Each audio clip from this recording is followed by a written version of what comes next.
আসসালামু আলাইকুম। সংবাদে আপনাদের সবাইকে স্বাগত জানাচ্ছি। আমি ফিরোজ তোহা। শুরুতেই আরবে কেবলস সংবাদ শিরোনাম। ইন্না লিল্লাহ। পুরো মধ্যপ্রাচ্যে আবারও তৃতীয় বিশ্বযুদ্ধ শুরু হয়ে গেছে। ইহুদিবাদী ইসরায়েলকে কোনোভাবে ছাড় দিচ্ছে না লেবাননের সশস্ত্র হিজবুল্লাহ যোদ্ধারা। পাশাপাশি ইরান থেকে একের পর এক হামলা চালিয়ে ইহুদিবাদীদের শেষ করে দেয়া হচ্ছে। পরিস্থিতি আরও তীব্র থেকে তীব্র আকার ধারণ করেছে। সবকিছু মাটির সঙ্গে মিশিয়ে দেয়া হচ্ছে। ইহুদিবাদীরা চাইলেই কোনো কিছু অর্জন করতে পারবে না। তাদেরকে যেখানেই পাওয়া যাচ্ছে সেখানেই শেষ করে দেয়া হচ্ছে। পরিস্থিতি আরও তীব্র থেকে তীব্র আকার ধারণ করছে। জায়নবাদীরা কোনোভাবেই ইরানের হাত থেকে বাঁচতে পারবে না বলে ইরানের পক্ষ থেকে কঠোর হুঁশিয়ারি দেওয়া হয়েছে। মার্কিন যুক্তরাষ্ট্র ইরানের বিরুদ্ধে গিয়ে নৌ অবরোধ করতে চেয়েছিল, শেষ পর্যন্ত তারা সেটি করতে সক্ষম হয়নি। একদম পুরো পরিস্থিতি একদম ধ্বংসস্তূপে পরিণত হয়েছে। দখলদারদের কোনোভাবেই ছাড় দেবে না ইরানের ইসলামী বিপ্লবী গার্ড বাহিনী। আর এরই মাঝে আমাদের হাতে এসে পৌঁছেছে যুদ্ধের সর্বশেষ গুরুত্বপূর্ণ সবথেকে তাজা আপডেট সংবাদ আপনাদের জানিয়ে দিব। প্রথমে জানাবো, ইসরায়েলে প্রতিদিন শত শত রকেট নিক্ষেপ করছে হিজবুল্লাহ যোদ্ধারা, বলল ইসরায়েলের সেনাবাহিনী আইডিএফ। আলহামদুলিল্লাহ, দখলদার ইসরায়েলি বাহিনীকে লক্ষ্য করে প্রতিদিন শত শত রকেট লঞ্চার দিয়ে হামলা করা হচ্ছে, যাতে করে দখলদার ইসরায়েলি বাহিনীকে মাটির সঙ্গে মিশিয়ে দেয়া যায়। এবং পরিস্থিতি এতটাই জটিল আকার ধারণ করেছে যে ইহুদিবাদীরা একদম ধ্বংসস্তূপে পরিণত হয়েছে।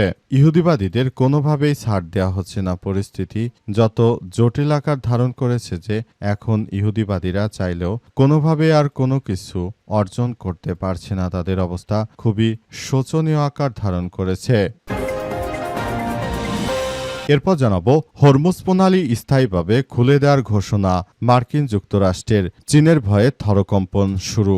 মার্কিন প্রেসিডেন্ট ডোনাল্ড ট্রাম্প তিনি হরমুজ প্রণালী বন্ধ করে চীনকে শায়েস্তা করার চেষ্টা করেছিলেন। তবে চীনের পক্ষ থেকে কঠোর হুঁশিয়ারি দেওয়ার পর হরমুজ প্রণালী খুলে দিতে বাধ্য হয়েছে মার্কিন যুক্তরাষ্ট্রের প্রেসিডেন্ট ট্রাম্প। তিনি অবশেষে দাবি করেছেন যে হরমুজ প্রণালী খুলে দেওয়ায় চীনের জন্য অনেক বড় উপকার করলেন মার্কিন প্রেসিডেন্ট ডোনাল্ড ট্রাম্প। তিনি নিজে চীনের সঙ্গে বন্ধুত্ব করতে চাইলেও চীন তাদেরকে কোনোভাবেই পাত্তা দিচ্ছে না। তাদেরকে মাটির সঙ্গে মিশিয়ে দেওয়া হচ্ছে।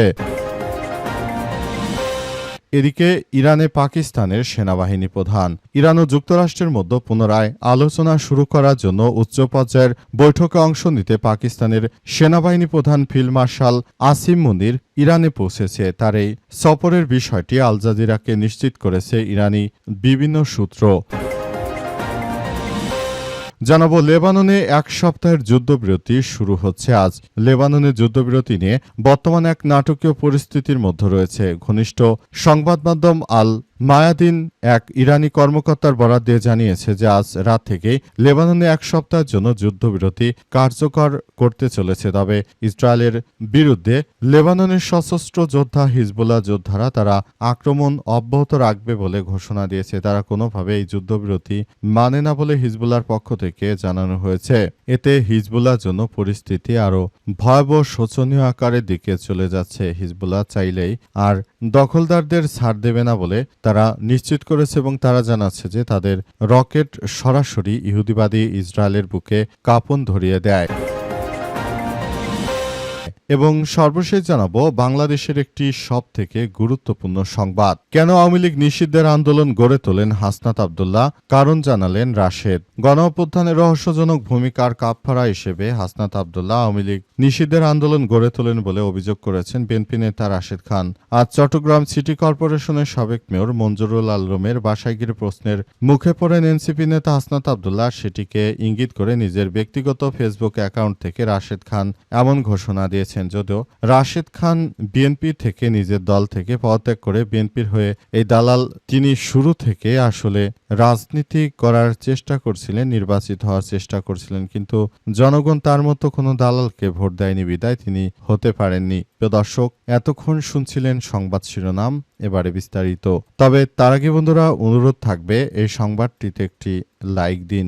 এই চ্যানেলে আপনি নতুন হয়ে থাকলে আমাদের সংবাদটি দেখতে দেখতে চ্যানেলটি সাবস্ক্রাইব করে রাখুন। কমেন্ট করে বন্ধুরা আপনার মূল্যবান মতামত জানিয়ে দিন আপনি বিশ্বের কোন দেশ থেকে বা বাংলাদেশের কোন স্থান থেকে আমাদের সংবাদটি দেখছেন এবং শুনছেন।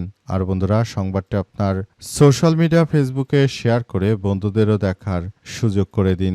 গাজা যুদ্ধে আপনি যদি নিরীহ ফিলিস্তিনিদের ভালোবেসে থাকেন, কমেন্টে ইয়েস লিখে পুরো বিশ্বকে আমাদের এই সংবাদটি দেখার সুযোগ করে দিন। এবারে বিস্তারিত।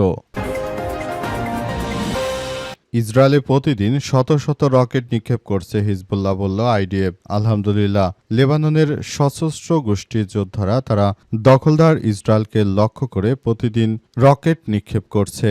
দখলদার ইসরায়েলি বাহিনীকে শিক্ষা দেওয়ার জন্য লেবাননের সশস্ত্র যোদ্ধারা তারা এই ধরনের পদক্ষেপ গ্রহণ করেছে বলে জানা গেছে এবং এই পদক্ষেপ গ্রহণের ফলে পুরো মধ্যপ্রাচ্য জুড়ে দখলদার ইসরায়েলি বাহিনীকে চরমভাবে শিক্ষা দিচ্ছে লেবাননের সশস্ত্র যোদ্ধারা। তারা ইতিমধ্যে আরও জানিয়েছে যে আমরা পুরো মধ্যপ্রাচ্য জুড়ে যে ধরনের সংঘাতময় পরিস্থিতি এবং যে জটিলতার সৃষ্টি হয়েছে এর জন্য দখলদারদের কোনোভাবে আসলে দায় এড়িয়ে যাওয়ার কোনো সুযোগ নেই বলে জানানো হয়েছে এবং সবকিছুর জন্য দখলদার ইসরায়েলি বাহিনীকে দায়ী করা হচ্ছে। পুরো মধ্যপ্রাচ্য জুড়ে যে ধরনের সংঘাতময় পরিস্থিতি এবং যে জটিলতার সৃষ্টি হয়েছে জায়নবাদীরা যা শুরু করেছে এটি আসলে কোনোভাবেই কাম্য নয়। পরিস্থিতি এতটাই তীব্র থেকে তীব্র আকার ধারণ করেছে যে এখন জায়নবাদীদের যেখানে পাচ্ছে হিজবুল্লাহ যোদ্ধারা সেখানে জায়নবাদীদের খতম করছে এবং তারা জানিয়েছে যে আমরা কখনোই দখলদার ইসরায়েলি বাহিনীর সঙ্গে যুদ্ধবিরতি করব না, আমরা আমাদের এই জিহাদকে চালিয়ে যেতে চাই বলে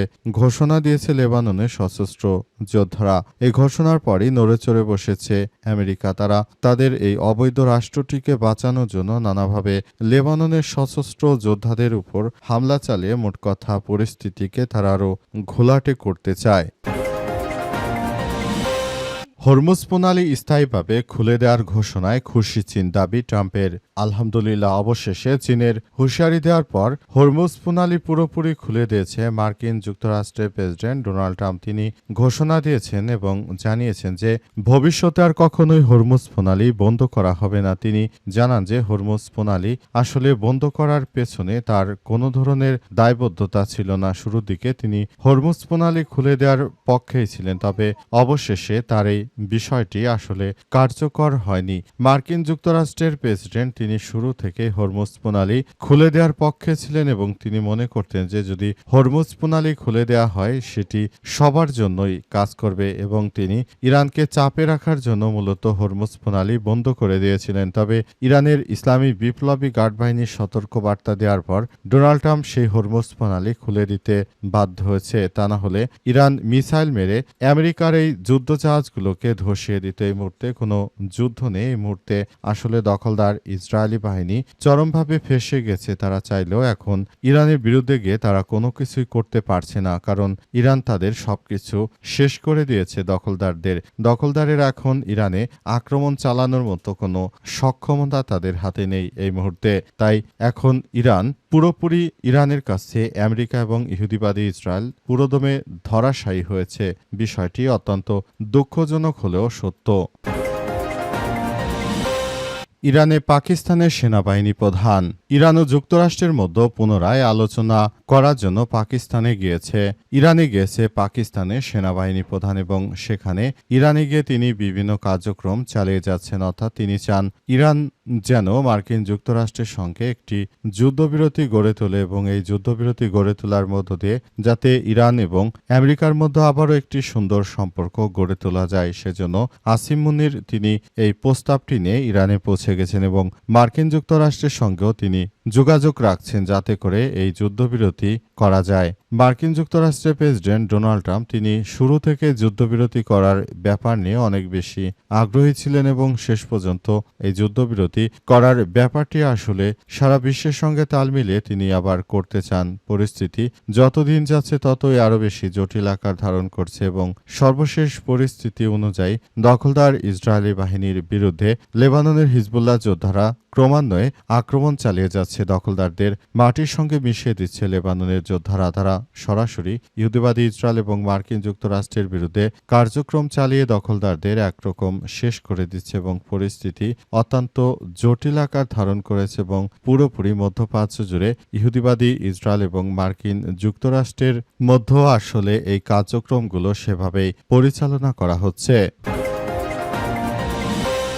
লেবাননে এক সপ্তাহের যুদ্ধবিরতি শুরু হচ্ছে আজ। লেবাননে যুদ্ধবিরতি নিয়ে বর্তমানে এক নাটকীয় পরিস্থিতির মধ্যে পড়েছে মার্কিন যুক্তরাষ্ট্রের মধ্যস্থতায়। লেবানন এবং ইসরায়েলের মধ্যে একটি যুদ্ধবিরতি হওয়ার যে কথাবার্তা চলছিল, সেই কথাবার্তার মধ্যে শোনা গেল নতুন এক কথা। বর্তমান যিনি লেবাননের সরকার প্রধান রয়েছেন এবং ইহুদিবাদী ইসরায়েলের সঙ্গে তিনি যুদ্ধবিরতি করার জন্য অনেক বেশি কার্যক্রম চালিয়ে যাচ্ছিলেন এবং সবকিছু তিনি ইহুদিবাদী ইসরায়েলকে ম্যানেজ করার চেষ্টা চালিয়ে যাচ্ছে। তবে লেবাননের সশস্ত্র যোদ্ধারা জানিয়ে দিয়েছে যে দখলদারদের আসলে কোনোভাবেই ছাড় দেওয়া হবে না, দখলদারদের আমরা কখনোই যুদ্ধবিরতিতে আনব না বলে লেবাননের পক্ষ থেকে নিশ্চিত করা হয়েছে এবং পরিস্থিতি এখন থমথমে অবস্থা বিরাজ করছে। দখলদারদের যে কোনো মূল্যে ধুলাই দিচ্ছে ইরানের বিপ্লবী গার্ড বাহিনীর সদস্যরা। তাই হিজবুল্লাহ যোদ্ধারা তারা জানিয়েছে যে আমরা ইহুদিবাদী